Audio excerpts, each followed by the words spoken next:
He tenido el mismo sueño durante 8 años. Siempre se trata de mis amigos Lile, Nate y Rouge sentados en el sofá comiendo bocadillos y jugando videojuegos mientras una chica de apariencia espeluznante con heterocromía color rojo y púrpura, con el cabello teñido de verde con reflejos negros y puntas en rojo, nos está mirando. Sus ojos centellean y una sonrisa siempre presente en sus labios la acompaña mientras hace guardia en una extraña puerta de metal que no está anclada a ninguna pared. Cada vez que alguien intenta hablar con ella, a cambio regresa una expresión de enojo en su rostro acompañada por gritos que me despiertan y el sueño termina. Me despierto en mi habitación preguntándome por qué sigo teniendo el mismo sueño. Les conté a mis padres sobre este extraño sueño cuando empezó a suceder. Me dijeron que era algo extraño, pero que probablemente no era algo por lo que debiera preocuparme y que no debía decir a nadie sobre esto, así no sería objeto de burlas. Siempre he tenido confianza en mis padres, así que dejé de preocuparme por el sueño y jamás se lo conté a nadie hasta que, cuando salía de la escuela con mis amigos después de clases, decidí contárselos. Verás, entre mis amigos y yo hicimos un pacto en el que jurábamos que no habría secretos entre nosotros. Así, si alguno está en problemas, los demás podemos ayudar. Entonces me sentí obligado a hablarles de mi sueño para dejar de tener esa sensación de culpa en mi pecho. Después de todo, creí que estaba rompiendo el juramento si no lo hacía. Imaginen mi sorpresa cuando supe que han estado teniendo el mismo sueño exactamente la misma cantidad de tiempo. Nos pareció extraño y estábamos asustados, así que decidimos no decir a nuestros padres pues pensarían que estábamos mintiendo. Como es usual, tuve el mismo sueño esa noche. Solo que en esta ocasión miré a mis amigos y les susurré, ¿es mi sueño o el de ustedes? Me miraron con incredulidad y dijeron, creo que todos estamos compartiendo el mismo sueño. Entonces lancé la siguiente pregunta, ¿alguno de ustedes sabe lo que la chica espeluznante resguarda en la puesta de allí? Todos me negaron con la cabeza. Luego pudo escucharse el grito, ¿qué están haciendo ustedes cuatro? Vuelvo la vista a mi espalda y pude ver cómo nos veía con una mirada de enojo en su rostro que prometía dolor. Reuní todo el valor que tenía y le mentí en un intento por salvar el pellejo. Estamos discutiendo la estrategia del juego para poder superar este nivel. Ella se burla y regresa a cuidar la puerta. Regreso a ver a mis compañeros y Lily dice, esta es la primera vez que interactuamos con ella sin que nos saque del sueño. Rouge mira a los tres y dice, despertemos y reunámonos en el mundo real para hablar sobre esto. Nate está de acuerdo y se dirige a la chica para decirle algo que la hace enojar y nos saca del sueño. Nos reunimos en la biblioteca y discutimos lo que había sucedido. Se nos ocurrió un plan para enfrentar a la chica, atarla y exigirle respuestas. Pero mientras discutíamos este plan, un chico conocido como el solitario de la escuela se acercó y me entregó una nota. Me dijo, querrás leer esto antes de hacer lo que piensas hacer. Antes de que pudiera cuestionarlo, ya se había retirado. Intentamos seguirlo, pero después de dar vuelta en una esquina del pasillo, se perdió entre la multitud. Mis amigos y yo nos miramos desconcertados preguntándonos de qué diablo se trataba esto. Abrimos la nota y había un dibujo. Éramos nosotros y la chica que hacía guardia en nuestro sueño. El dibujo de la chica estaba atado con las palabras, no hablar escritas sobre ella. El dibujo nos situaba en la puerta. Decía que si se abría la puerta quedaríamos libres de este sueño. Mis amigos y yo estábamos conmocionados. ¿Cómo supo lo que habíamos descubierto? ¿Qué demonios era todo esto? Decidimos tomarnos la nota en serio y hacer lo que indicaba, sin importar lo espeluznante que se escuchaba. Nos armamos para nuestra próxima batalla, por así decirlo. Esa noche el sueño inició e hicimos todo con normalidad con el fin de no levantar sospechas. Durante lo que parecía una eternidad, esperamos el momento ideal para atacar. El momento preciso era cuando apartaba sus ojos de nosotros. Todo esto sucedió después de lo que creímos era 1 hora y 13 minutos, atacamos y dado que era nuestro sueño, soñamos con un poco de cuerda, tirarla y atarla no resultó tan difícil después de todo. Todos pudimos ver su expresión de ira y enojo. Caminamos hacia la puerta y cuando estábamos a punto de abrir pudimos escuchar, abre esa puerta y los mataré a todos. Después regresó a ver a Nate y le dijo en un profundo y escalofriante susurro apenas audible, empezando por ti. Nos miramos unos a otros preocupados por la integridad de Nate. Estábamos a punto de regresar hasta que Nate dijo, al diablo con este bicho raro. Fox, abre la puerta. Lo miro y sonrío. Mis amigos y yo nos volvemos hacia la puerta e ignoramos a la chica gritando que no abriéramos la puerta. Una luz brillante inunda la habitación después de abrir la puerta. Veo a mis amigos y camino a través de ella. Me despierto con el sonido de la alarma. Abro los ojos y veo blanco por todas partes. Después de ver a mi alrededor me doy cuenta de que estoy en una habitación de hospital. A mi lado hay 3 camas con mis amigos sobre ellas. Parece que también acaban de despertar. Rápidamente pregunto, ¿dónde estamos, chicos? Me miran y tampoco saben nada. Un doctor ingresa y dice, increíble, se han despertado al mismo tiempo. Es un milagro. Nate dice, ¿qué quiere decir, doctor? El doctor dice, bueno, Leo. Tú, junto con Ryan, Don y Jem han estado en coma desde hace 10 años. Luego, el doctor nos dice algo que nos deja sin palabras. Resulta que antes de nuestro sueño nunca nos conocimos. Ni siquiera estudiábamos en la misma escuela. De alguna forma nuestros sueños se vincularon y así fue como construimos una nueva identidad de nosotros mismos. Supongo que nos habíamos olvidado de quiénes éramos. Y tampoco es que importara mucho en aquel momento. Ya han pasado 5 años desde esto. Mis amigos y yo todavía nos hablamos y ahora asistimos a la universidad. La única razón por la que cuento esto es porque hace poco recibí una carta por correspondencia. El sobre estaba en blanco, así que tomé una máscara y lo retiré de mí por si contenía algún veneno. No era veneno, simplemente era una carta. Una carta en la que se podía leer. Solo porque han pasado 5 años no significa que se terminó. Hasta pronto. Edema Donner. Corrí a llamar a Nate. Todo lo que pude escuchar era estática y lo que parecía una sonrisa.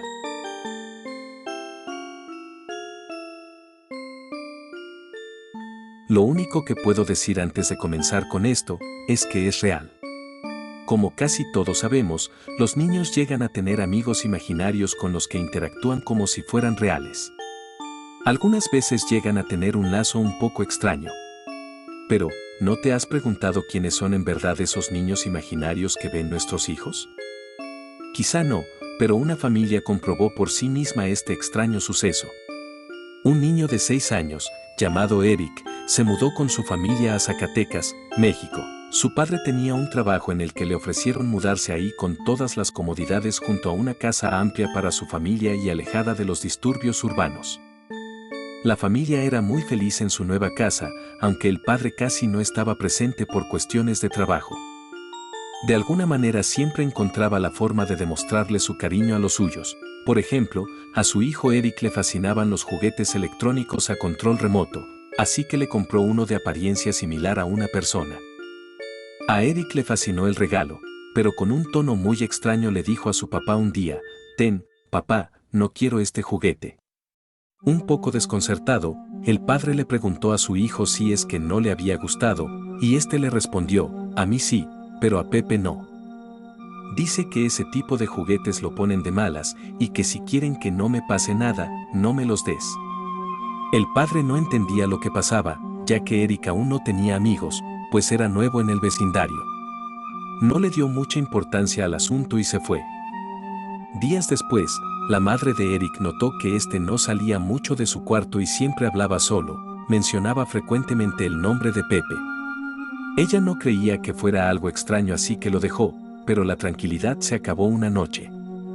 La madre escuchó ruidos extraños provenientes de la cocina y despertó a su esposo, le comentó lo que pasaba creyendo que eran unos ladrones. El padre bajó cuidando no hacer ruido para sorprenderlos, pero el de la sorpresa fue él ya que en la cocina, en el comedor y en la sala no había nada ni nadie. Subió nuevamente, pero como si el intruso estuviera jugando, al momento de que el padre se acercó a su recámara, se encendió la televisión de la sala y se oyeron pasos por toda la planta baja de la casa. Bajó nuevamente un poco asustado, creyendo que se trataba de algo paranormal, y al ver que todo estaba vacío y sin rastros de vida, subió para encontrarse con su hijo, angustiado de que le pasara algo. Entró a la habitación de Eric y quedó helado. El suelo y las paredes estaban manchados de sangre, y una nota pendía en uno de los muros. Leyó la inscripción mientras el miedo se volvía pánico. Te advertí que no le dieras ese juguete. Volteó lentamente su mirada a la cama y contempló el cadáver de su hijo con una expresión de pánico. Un cuchillo atravesaba su cuello y aquel juguete estaba en sus manos. Quería escapar de ahí, y sabía que tenía que hacerlo. Cuando quiso salir de la habitación, escuchó una risa juguetona e infantil, y la tenebrosa voz que le decía, ¿crees que esto es todo? Ve a ver cómo está tu esposa.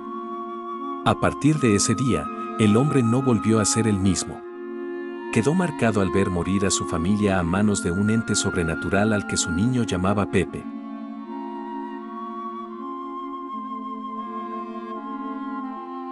Había una vez un chico llamado Juan que estaba obsesionado con los videojuegos. Pasaba horas y horas jugando, sin prestar atención a nada más que a la pantalla.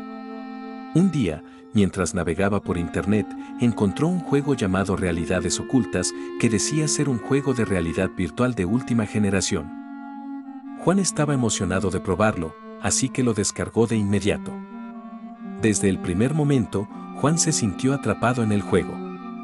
Era como si estuviera realmente allí, en un mundo paralelo. Pero pronto comenzó a darse cuenta de que algo no estaba bien.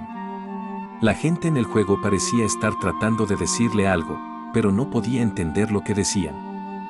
También había cosas extrañas sucediendo a su alrededor, cosas que no podía explicar. A medida que avanzaba en el juego, Juan se dio cuenta de que había algo maligno en él. Podía sentirlo acechando en las sombras, esperando a atacar. Trató de salir del juego, pero no pudo. Estaba atrapado allí, sin saber cómo escapar. Los días se convirtieron en semanas, y las semanas en meses. Juan había estado en el juego durante tanto tiempo que había perdido la noción del tiempo. Su cuerpo estaba débil y moribundo, y no podía soportar mucho más. Un día, mientras caminaba por un bosque oscuro, Juan escuchó un susurro en su oído. Era la voz de alguien, o algo, que le decía que no podía escapar. Que estaba atrapado en el juego para siempre. Juan se dio cuenta de que había sido engañado, y que Realidades Ocultas no era un juego de verdad. Era una trampa, diseñada para atrapar a las personas y mantenerlas allí para siempre. Desesperado, Juan comenzó a gritar y a golpear la pantalla, tratando de romperla y escapar. Y entonces, de repente, todo se volvió oscuro. Juan cayó al suelo, sin saber si estaba muerto o vivo. Cuando despertó, se encontró en su cama, con su madre llorando a su lado. Había estado desaparecido durante meses, y nadie sabía dónde había estado. Juan nunca volvió a jugar videojuegos.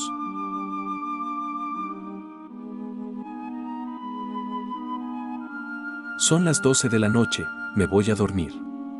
Apenas me acosté en mi cama, y el sueño me apagó.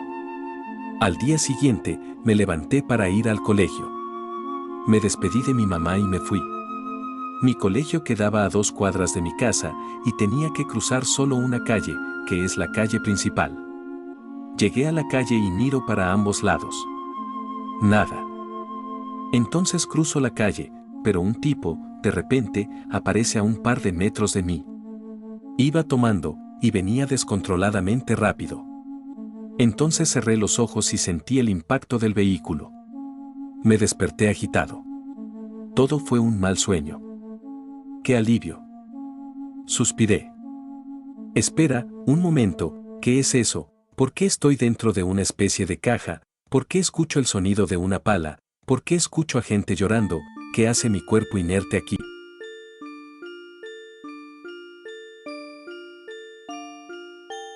Esta es la redacción de la última carta de una amiga mía. Ella estuvo en un accidente de auto que la dejó en un estado de coma del que no se esperaba que volviera. En cierta forma, jamás regresó, despertó pasados 2 años, pero se suicidó una semana después. Los médicos lo explicaron con demencia postraumática, pero a sus padres poco les importaba la explicación. Y con razón. ¿Se imaginan cómo sería poner toda tu fe en alguien para que luego esa persona te lo escupa en la cara y se suicide? Perdió mucho de mi respeto con su acto tan cobarde, pero aún así voy a concederle su última voluntad, que es escribir esto. Sin embargo, no pongo mis manos en el fuego por ella. Yo nada más lo hago porque me lo pidió. Me abstengo de comentarios de cualquier tipo, ni pienso formular opinión con respecto a lo que aquí escriba. Lo voy a poner tal y como viene en su carta, corrigiendo algunas faltas de ortografía, que creo que es la razón por la cual quiso pedirme esto a mí, y eso será todo. No pienso contestar preguntas, si es que esta página es de esas en las que se hacen preguntas. No sé. En los primeros párrafos viene lo que ya les expliqué y donde me pide que haga esto, así que los voy a pasar por alto. Dice así. Lo primero que sentí fue frío y movimiento. Era todo lo que había. No era como estar subiendo o estar descendiendo, simplemente me movía. No había un arriba o abajo, no había suelo, ni luz, ni gravedad, ni nada que me dijera en dónde estaba, de dónde venía y barra diagonal o a dónde iba. No había tiempo ni espacio, y no lo hubo hasta que el movimiento cesó abruptamente. Fue como si hubiese chocado contra el límite de la nada, excepto que no se sentía ni se veía. En la ausencia de luz, una comienza a cuestionarse si de verdad existe. ¿Soy real? Entonces, él apareció. Era un ente de dimensiones titánicas sin forma, posición o composición determinada. Tenía tanto control sobre sí mismo que a fuerza de voluntad hizo que dos grandes manos surgieran de su cuerpo. Asimismo, apartó de sí la luz y de ella se formó un cuerpo circular cuya luz era tan radiante que no podía ser visto directamente. Solo entonces supe que yo existía. El ser siguió trabajando, y mientras más trabajaba, más forma adquiría. Cientos de astros se desprendían de su cuerpo, y todos se alejaban en distintas direcciones. Puso sus ojos sobre uno en particular. Este astro era uno de los más grandes de todos, a excepción del que daba luz. Lo hizo girar en su eje y disminuyó de tamaño para poder trabajar bien en él. Lo colmó de agua, luego la separó de la tierra, luego puso plantas en la tierra y finalmente lo tocó para darle alma propia. Y yo viendo todo. Estuve ahí para presenciar cada paso del proceso. Lo vi creando miles y millones de seres hermosos y coloridos, todos en pares y perfectamente dóciles. Los tocó y los puso en el planeta. Los llamó animales y les ordenó vivir y multiplicarse. Y cuando hubo terminado de hacer esto, ya no era amorfo. Ahora tenía la forma de un ser humano, y por increíble que parezca, parecía joven o no tan viejo. Se veía algo agotado, concentrado y pensativo. Pareció tomar una decisión y volvió a ponerse a trabajar. Hizo a dos seres más, unos que se le parecían. Los tocó y los puso en el planeta junto con los otros animales. Pues bien, estos seres aprendieron de su entorno, se familiarizaron con los animales, aprendieron a comunicarse, se reprodujeron, poblaron todo el planeta, formaron las primeras civilizaciones. Crecieron en sabiduría y en número. Y una vez comenzaron la etapa de conquistarse y de subyugarse entre ellos, el ente les habló por primera vez con su voz poderosa, les ordenó que se odien los unos a los otros. Mátense. No se tengan compasión, pues la muerte y el dolor son las ofrendas para glorificar a su Dios. Una vez dijo esto, me miró, se encogió de hombros y sonrió tímidamente. Y los seres así lo hicieron. Formaban ejércitos para atacar otras culturas, con la bandera de Dios muy en alto. Asesinaban hombres, mujeres y niños por igual, antes de que alguien más se levantara y lo hiciera en su contra. Y Dios entonces mandó su ley, que hablaba de glorificarlo con la sangre y la cabeza de los inocentes, hablaba de que no se tuviesen respeto, que destruyeran su entorno, que hicieran grandes templos de huesos humanos donde lo glorificarían a él y solo a él, pidió que crecieran en número, para que la muerte jamás terminara. Y ellos lo hicieron. Al principio, se volcaron civilizaciones contra civilizaciones. Se destruyeron los unos a los otros, empezando con culturas completas, luego entre clanes, luego entre familias, y, finalmente, se mataban los unos a los otros. El padre al hijo, la madre a la hija, los hijos a los padres. Muchos huyan con miedo de los lugares poblados, pero eran perseguidos y masacrados sin piedad. Pronto, se crearon las primeras culturas conquistadoras que regían todo el planeta y estaban en constante guerra para ser los únicos herederos del mundo de Dios. Sin embargo, estaban las personas que escapaban de este sangriento círculo. Aquellos que valoraban la vida y se amaban los unos a los otros. Estos exiliados fueron pocos al principio, pero poco a poco sus números fueron creciendo, por ser los únicos que no se mataban entre ellos y que respetaban la vida. Un hombre entre ellos les predicaba que no podían seguir viviendo como Dios se los había mandado, y todos seguían a este hombre. Fue el primero de muchos que llevó a esta cultura de refugiados a sobrevivir y a convertirse en los primeros justos, mientras las culturas que seguían a Dios cumplían su cometido y se exterminaron en su totalidad. Los victoriosos, que ahora se creían los dueños del mundo, padecieron hambre y enfermedad, pues habían consumido todo a su alrededor. Ya no tenían agua para beber, no tenían animales para comer, no tenían plantas para hacer medicinas para curarse. Viajaron años y años por los vastos cementerios que ellos habían hecho y finalmente llegaron a las planicies de los justos. Y así comenzó otra guerra ideológica contra los justos que habían crecido en números. Para los seguidores de Dios, las cosas que los justos hacían eran blasfemias. No podían creer que no siguieran las leyes de Dios. Querían pelear, acabarlos y quedarse con sus tierras y sus mujeres, pero eran demasiado pocos y estaban demasiado cansados para siquiera intentarlo. Así que decidieron esperar el momento justo. Convivieron con ellos. De tanto esperar, olvidaron su objetivo principal y se contagiaron del estilo de vida bondadoso y caritativo de los justos. Y un día, Dios envió a su mensajero del odio. Un ser hecho de su propia esencia, engendrado de una pareja de sus más fieles seguidores. Era más poderoso y más violento que cualquier humano que jamás hubiese existido. Y Dios le dio el poder de quitar la paz de todo el planeta. Y le dio una gran espada y un caballo rojo. Traía el mensaje de destrucción y muerte de Dios, y todos los que habían estado con Dios, volvieron a estarlo. Una nueva guerra se desató en contra de los justos. Todos temblaban ante la presencia del enviado, pero sus largos años de estudiar sus propias costumbres de justicia les ayudó a ver que tenían que enfrentarse a este ser supremo. Pelearon todos juntos y lo derrocaron.